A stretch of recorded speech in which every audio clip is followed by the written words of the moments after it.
Lá tem pneumonia e rins aumentados. Ele me disse que basicamente é uma questão de vida ou morte. Quando ele tinha 2 anos, falei para minha mãe que não aguentava mais. Meu marido foi embora e fiquei totalmente desanimada. Meu nome é Natália Alquicheva, tenho 42 anos, este é meu filho. Andrei Terkin tem 18 anos e foi diagnosticado com paralisia cerebral infantil hipercinética, tetraparesia clássica e várias outras deficiências. Foi consequência de um trauma de parto. Bem, esse foi meu primeiro filho. A gravidez foi absolutamente normal, tranquila, eu me sentia leve, por assim dizer, e os exames estavam bons. Mas eu não tive sorte, nós não tivemos sorte. A bolsa estourou e depois de umas 7 horas, acho, ele nasceu. Foi um parto difícil, né, com graves consequências. Ele teve hipóxia, falta de oxigênio e perdeu células cerebrais. Ninguém me falou nada na hora. Ele até chorou, parece. E lá, eu não lembro se foram 8 ou 9 pontos na escala de Apgar. Depois ele foi para a unidade de terapia intensiva ligado a aparelhos e no 5º dia transferiram ele para o Hospital Infantil Regional de Mogilev. O chefe da unidade de terapia intensiva contou que, ao transferirem a criança, disseram que era normal, mas ele respondeu que normal nada, não? Lá tinha pneumonia e os rins aumentados. Ele me disse que aqui a questão é realmente de vida ou morte. Quando recebi o diagnóstico dele, pela primeira vez senti o chão sumir sob meus pés. Estou sendo sincera com você. No hospital infantil, fui até a chefe e disse, por favor, me diga ao que eu devo me preparar. E ela disse, olha, temos o filho de um médico conhecido nosso. Bem, talvez seu filho consiga andar, talvez eu tenha levado isso de forma leviana. Pensei, se for o destino dele andar, ele vai andar. Estou fazendo tudo o possível. E no final ele não sentou, não engatinhou naturalmente e não andou. Nós estávamos voltando de lá e o mais engraçado é que eu estava calma, ainda acalmava meu marido, que 1 ano depois do nascimento do nosso filho, em abril comemoramos o 1º ano com convidados, e em maio ele já tinha ido embora, porque, bem, ele meio que não queria complicações. Andriusha dormia literalmente só 3 horas por noite, e isso era tão exaustivo. Antes do nascimento, meu marido e eu morávamos em um apartamento alugado, e eu tive que conciliar a reabilitação em Mogilev, os estudos em Gomel e a vida em Bobruisk. E por isso decidimos nos mudar para a casa da minha mãe junto com meu marido e o bebê, ou seja, toda a família me ajudava. Aqui o cuidado é totalmente completo. Trocar fraldas, alimentar pela sonda, dar os remédios nos horários certos. Claro, não é um trabalho fácil. Quando ele tinha 2 anos, falei para minha mãe que não aguentava mais. Meu marido foi embora e perdi as forças. Sabe, eu queria tanto o apoio do meu marido para que de alguma forma a gente enfrentasse isso juntos, eu acho. Dificuldades ficam mais fáceis. Então, acaba que você tem que pensar na criança e, bem, eu queria, claro que não deveria, algum tipo de ajuda e compreensão. Eu nunca tive vergonha do meu filho. Muitos pais, sabe, ou sentem vergonha ou se fecham nessa infelicidade deles. Eu aceitei, simples assim. Uma vez saí com uma amiga, me entrei rápido numa loja e ela ficou com a Andriusha e o carrinho. E ela ficou tão chocada, disse, olha, as pessoas passam e olham como se estivessem no zoológico. E eu disse, eu nem presto atenção, passeio tranquilamente, só isso. Eu não percebo nenhum tratamento ruim. Outras mães relatam que mesmo com a inteligência preservada e vontade de brincar, seus filhos são afastados pelos pais das outras crianças, como se fosse contagioso. Eu acho que o mais correto seria explicar para os seus filhos saudáveis que sim, existem crianças especiais, mas elas são como são.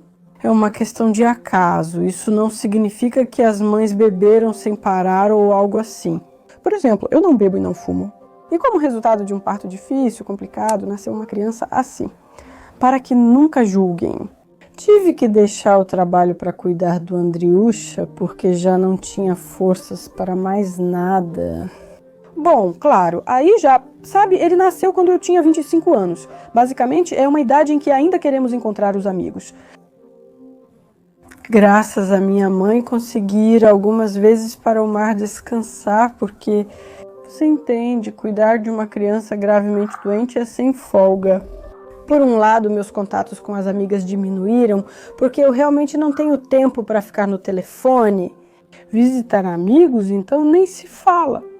Quando conheci meu segundo marido, eu disse logo de cara que sim, eu tenho um filho com deficiência, ele está em estado grave e eu não pretendo colocá-lo em um internato. Bem, isso não o assustou. Nós conversávamos, ele me visitava, olhava e até segurava meu filho no colo. Ou seja, ele aceitou tudo numa boa. Eu fui para o litoral com uma amiga que também passou por dificuldades, o filho dela também não é saudável. E a gente estava lá descansando e em um certo momento fui tomada por uma emoção muito forte. Eu senti tanta vontade de ter um filho, então quando voltei falei diretamente para ele que queria um filho e tudo deu certo. Precisei tomar remédios e fui ao posto de saúde para mulheres, pedindo acompanhamento durante todo o processo, porque da primeira vez eu tive uma experiência ruim. Fiquei preocupada, poderia ser genético, mas no fim deu tudo certo. Comparado a uma criança doente, a uma criança especial, ter uma criança saudável é muito mais fácil. E até a noite sem dormir. Por isso, de certa forma, sabe, eu recebi com alegria. E o filho mais novo não foi planejado, mas eu pensei, por que não? Como eu recusaria um presente assim do destino? De alguma forma, já não havia mais dúvidas. Eu tinha certeza. A Linka trata ele exatamente como uma irmãzinha. Assim, com muito carinho, com ternura, ela gosta de fazer carinho nele, de dar um beijo. Andrusha, Andrusha. Bem, com o Artyom eu acho que tem um pouco mais de ciúmes, afinal ele é o mais novo. Principalmente quando era pequeno, claro, todo mundo fazia tudo por ele e provavelmente tem um pouco de ciúmes, sim. Conseguimos explicar para as crianças que vocês estão saudáveis e isso é uma felicidade. Bem, o Andriusha é realmente uma criança especial, que precisa de mais atenção, mais cuidados, e, na verdade, as crianças não têm vergonha dele. Passeamos tranquilamente na rua. O organismo crescia, se desenvolvia mais ou menos. E em que momento o desenvolvimento parou? Como aconteceu que aos 18 anos ele parece ter 8, 10 anos? A gente se acostumou, ele sempre foi pequeno. Disseram que com esse diagnóstico as crianças não engordam. E eu pensava, bom, magrinho, magrinho, é o que é? Antes eu dava comida a ele com colher, mas depois falaram que isso não era suficiente e sugeriram alimentar por sonda. Ele começou a apresentar sinais de congestão. Isso é quando você alimenta a criança e depois verifica por dentro se foi digerido ou não. E lá tem um líquido marrom. Toda essa comida acaba derramada em algum lugar. Em certo momento parei de alimentar pela sonda.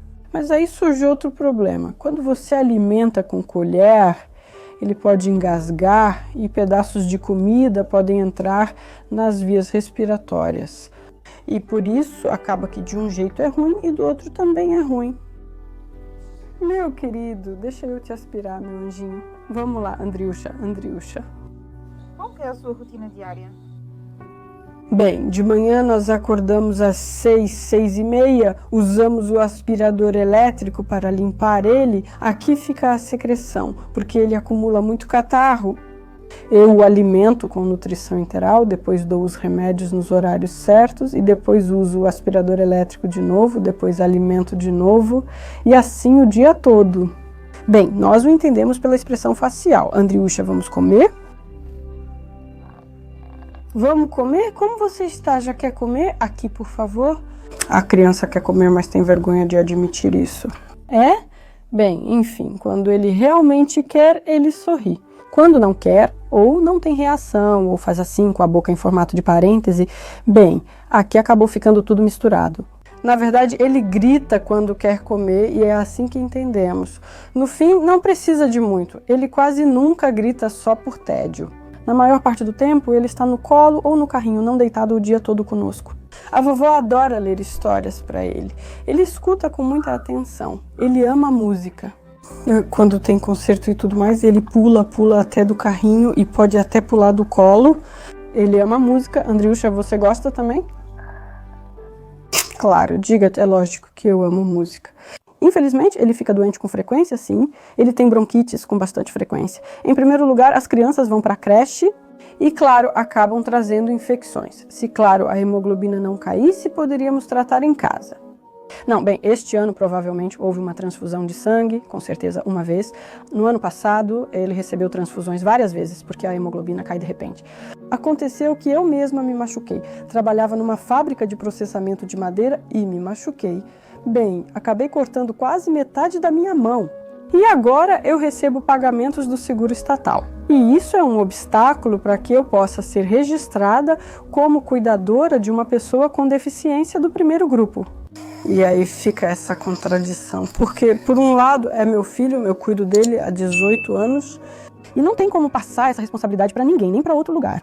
E se eu abrir mão do seguro do governo, ainda assim é algo significativo. Ele dificulta a renda da minha família e trabalhar fora, preciso alimentar o bebê a cada 3 horas. Eu já até terminei cursos de copywriting para, se for o caso, trabalhar de casa. Claro, aposentadoria, benefícios, tudo isso é bom, mas mesmo assim é preciso se desenvolver de alguma forma para ser independente, se possível. Eu, por exemplo, não me arrependo de ter deixado Andriusha em casa. Eu tive saúde, força e coragem para continuar a vida. A vida continua. No meu caso, eu tentei. Vejo que, infelizmente, não há resultado. E eu simplesmente aceitei tudo como é e tento cuidar da criança, levando em consideração as necessidades dela neste momento da vida. Eu me preocupo com o futuro dele? Eu entendo que, infelizmente, ele não tem futuro. Eu encaro isso exatamente assim, que é simplesmente a nossa realidade, vivemos com isso. Eu não penso no futuro dele, eu vivo o presente dele. Espero ter saúde suficiente para estar com ele até o fim.